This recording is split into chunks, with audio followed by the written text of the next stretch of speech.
Hello everyone, स्वागत है आपका हमारे यूट्यूब चैनल इजी स्टडी 221 में।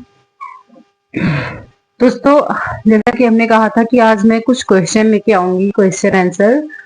तो जो भी मैंने पढ़ाया अभी तक स्वर और व्यंजन के अंतर्गत, स्वर और व्यंजन के अंतर्गत, तो उसी का हम जो है कुछ क्वेश्चन आंसर लेके आए हैं। तो देखिए, आप लोग करिए। पहला क्वेश्चन है, हिंदी भाषा की उत्तराधिकारिणी भाषा है। मतलब पूछा गया ये क्वेश्चन है, इसीलिए हम ले आए थे। तो ये जो हिंदी भाषा है, इसकी उत्तराधिकारिणी संस्कृत होगी, संस्कृत है। यहाँ पे कहा गया है लुंठित ध्वनि है। लुंठित ये सब पढ़ाया है ना आप लोग को, याद है? एक बार जब क्लास कभी भी किया करिए तो मतलब एक बार सामने से पढ़ा करिए और एक बार खुद के मन से सोचा करिएगा कि ये वैसे हमने मतलब लुंठित पढ़ा, तो अपने मन में विचार क्या करिए एक बार, बस 1 मिनट के लिए, कि ये लुंठित वर्ड हैं कौन कौन से। जब वहां पे आप विचार करते हैं अपने मन में, तो जो भी आप याद करते हैं वो आपके दिमाग में हमेशा के लिए बैठ जाता है। कोई भी चीज आप अगर याद कर रहे हैं तो अपने अंदर ही अगर वो एक बार दौड़ा लेते हैं आप अंदर ही अंदर, तो वो चीज आपकी दिमाग में नोट हो जाती है। तो यहाँ पे जो है लुंठित व्यंजन पूछा गया है। लुंठित व्यंजन मैंने बताया था कौन कौन से होते हैं। ये वाला क्वेश्चन आप लोगों के लिए मैं कमेंट के लिए छोड़ती हूँ। कमेंट में बताइएगा कि कौन कौन से जो है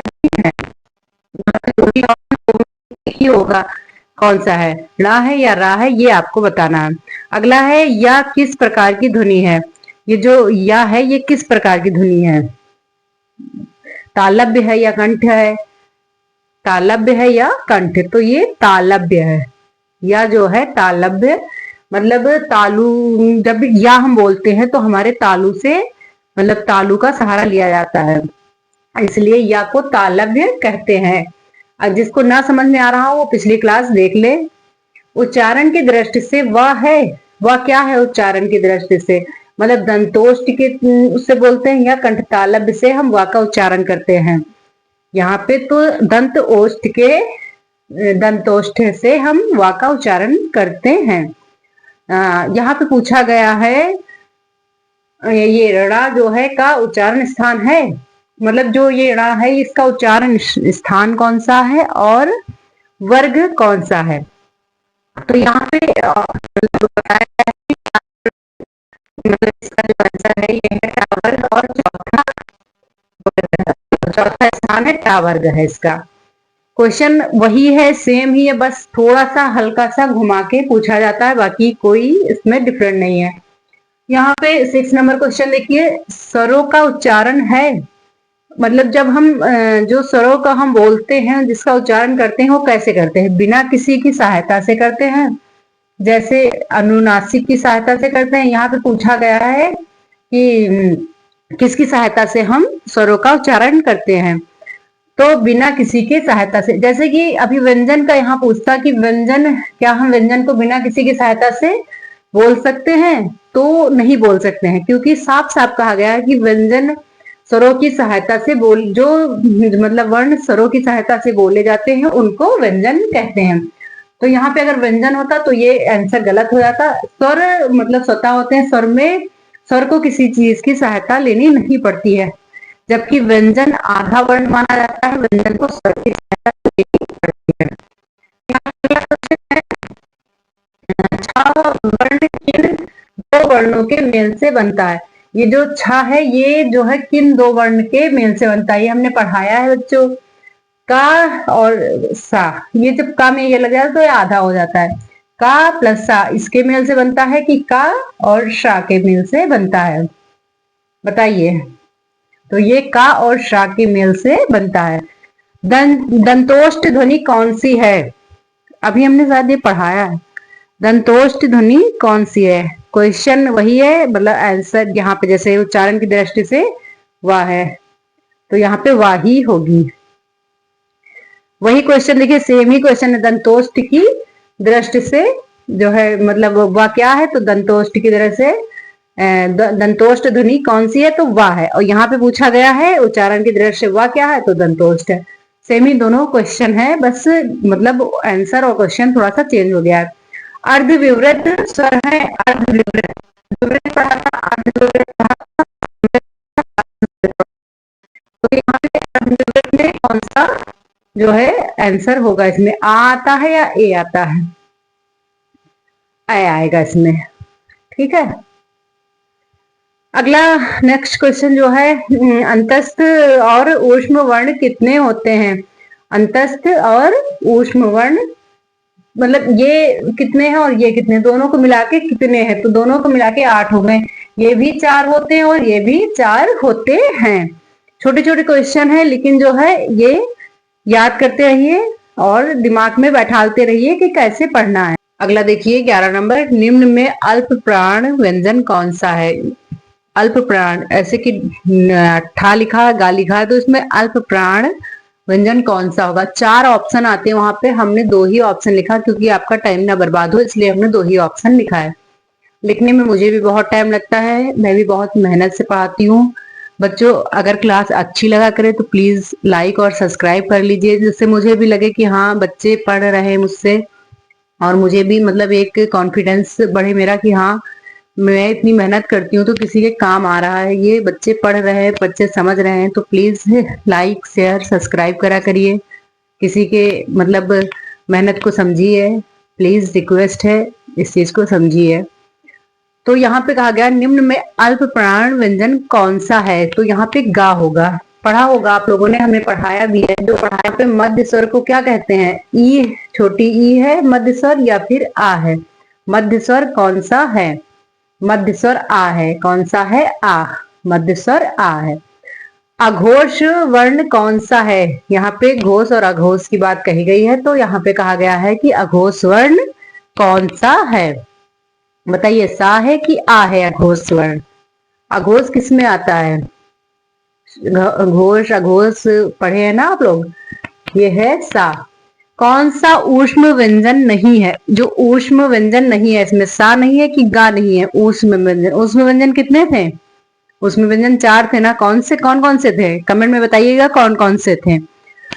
यहाँ पे गा होगा, ऊष्म व्यंजन गा नहीं है, शा है, गा नहीं है, ये है और ये नहीं है, नहीं पूछा है ना।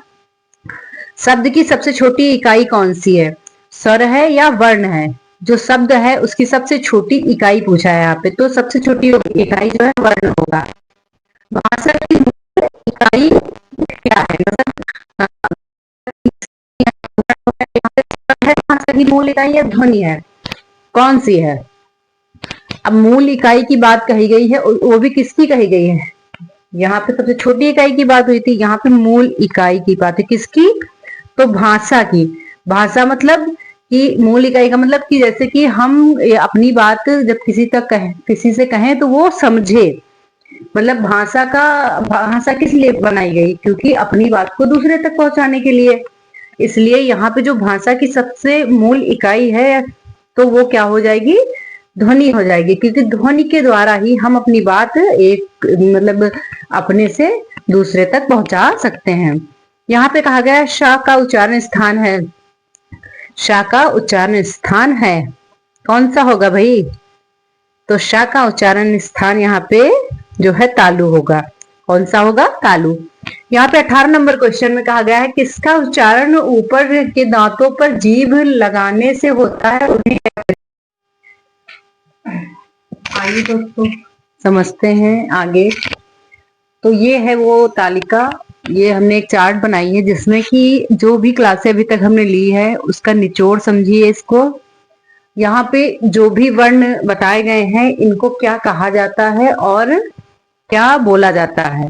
यहाँ पे जैसे छोटा आ हो गया, बड़ा हो गया, का खा गा घा अंगा और इनको क्या कहते हैं? इसको आहा कहते हैं, जो है आहा, हाँ आहा कहते हैं। ठीक, यहाँ पे मतलब कहा गया है कि जैसे ये इनको इतनी ध्वनियों को, इतने वर्णों को, कितने हो गए? इतने वर्णों को कंठ और जीभ का निचला भाग। जब भी क्वेश्चन आता है कि कंठ और जीभ का निचला भाग से बोले जाने वाले वर्णों में जैसे इतने में से कोई सा भी आ जाएगा, घा आ गया या फिर का आ गया या बड़ा या छोटा जो भी आ गया, तो आपका आंसर वहीं पे आपको टिक करना है। तो ये तालिका आप लोग ध्यान से समझ लीजिए और इसको नोट कर लीजिए, काफी महत्वपूर्ण है ये, इसलिए हमने यहाँ पे इम्पोर्टेंट लिख दिया है। अगर ये याद हो गई तो इससे आपके कुछ नहीं तो 5-6 क्वेश्चन आंसर मतलब मिलेंगे। देखिएगा यूपी टेट में 100% इससे क्वेश्चन आपको देखने को मिलेंगे। यहाँ पे आपका जो है कंठ और इसको मतलब जैसे कि यहाँ पे बोला गया, जैसे आ गया घा, घा को कंठ या कंठय के नाम से मतलब बोला जाता है, कंठ या कंठय के नाम से जानते हैं। इतने सारे जो ये वर्ण हैं इनको हम कंठ या कंठय कहते हैं। वैसे छोटी बड़ी या तो तालु और जीभ से बोलते हैं हम। कहाँ से? तालु और जीभ से। ये हमारे तालु और तालब्य होते हैं। तालु लिख के आए या तालब्य लिख के आए सेम ही है, चाहे जो लिख के आए वो सेम ही है। यहाँ पे ऋण हो गया, टाठा, डाढ़ा, ड़ा, रा, शा, ये क्या हो गया? इनको मूर्धा और जीभ के द्वारा बोला जाता है। इनको मूर्धन्य और मूर्धा बोलते हैं। जो ऐसे भी क्वेश्चन आ सकता है यहाँ पे, जो मूर्धा और जीभ के सहायता से बोले जाते हैं उनको क्या कहते हैं? तो उनको मूर्धन्य या मूर्धा बोलते हैं। ताथा, दाधा, ना, ला और शा ये कहाँ से बोले जाते हैं? अब देखिए इसमें ला और सा दो एक्स्ट्रा हैं। अगर आता है क्वेश्चन में दांत और जीभ की सहायता से कौन कौन से वर्ण बोले जाते हैं, अगर ला भी लिखा है और अगर ला भी लिखा है और वहां पे वा भी लिखा है तो कंफ्यूज मत होइएगा। याद कर लीजिए ला और सा ये दो वर्ण हैं जो दांत और जीभ से भी बोले जाते हैं। बाकी तो आगे ये है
क्या मतलब बोल जो वर्ण हम बोलते हैं उनको क्या कहते हैं ऊपर के दांतों से, लेकिन पूछा गया किसका उच्चारण ऊपर के दांतों पर जीभ लगाने से होता है। तो यहाँ पे क्या हो जाएगा? कंठ तो होगा नहीं, कंठ कंठ ऊपर के दांतों में लगाएंगे।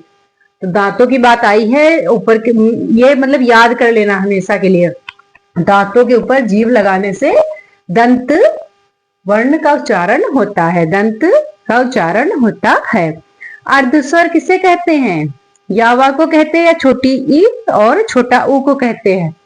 अर्धस्वर, अर्धस्वर या वा को कहते हैं। निम्नलिखित में से सघोष अल्पप्राण ध्वनि कौन सी है? अब यहां बताइए सघोष अल्पप्राण ध्वनि कौन सी है? सघोष अल्पप्राण ध्वनि कौन सी है? यहाँ पे आंसर हो जाएगा ए, मतलब का और ता ये सघोष अल्पप्राण अल्पप्राण ध्वनि है। का और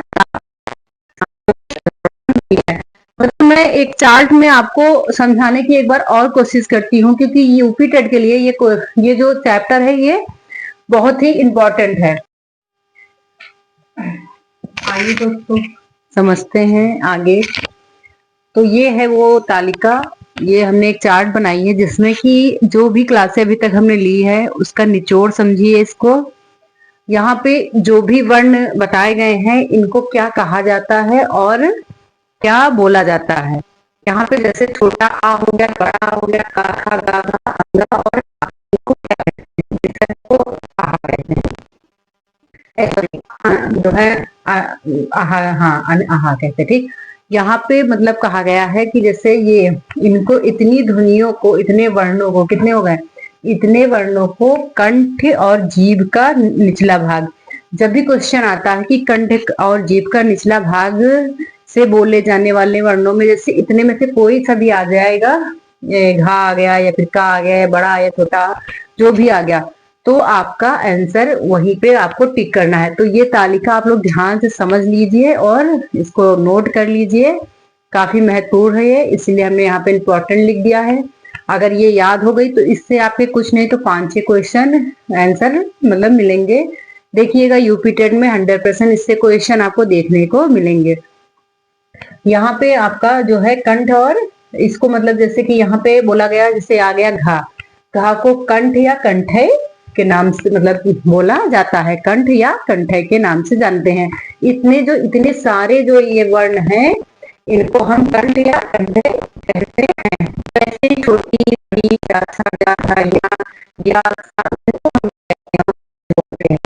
तो तालु और जीभ से बोलते हैं हम। कहाँ से? तालु और जीभ से। ये हमारे तालु और तालब्य होते हैं। तालु लिख के आए या तालब्य लिख के आए सेम ही है, चाहे जो लिख के आए वो सेम ही है।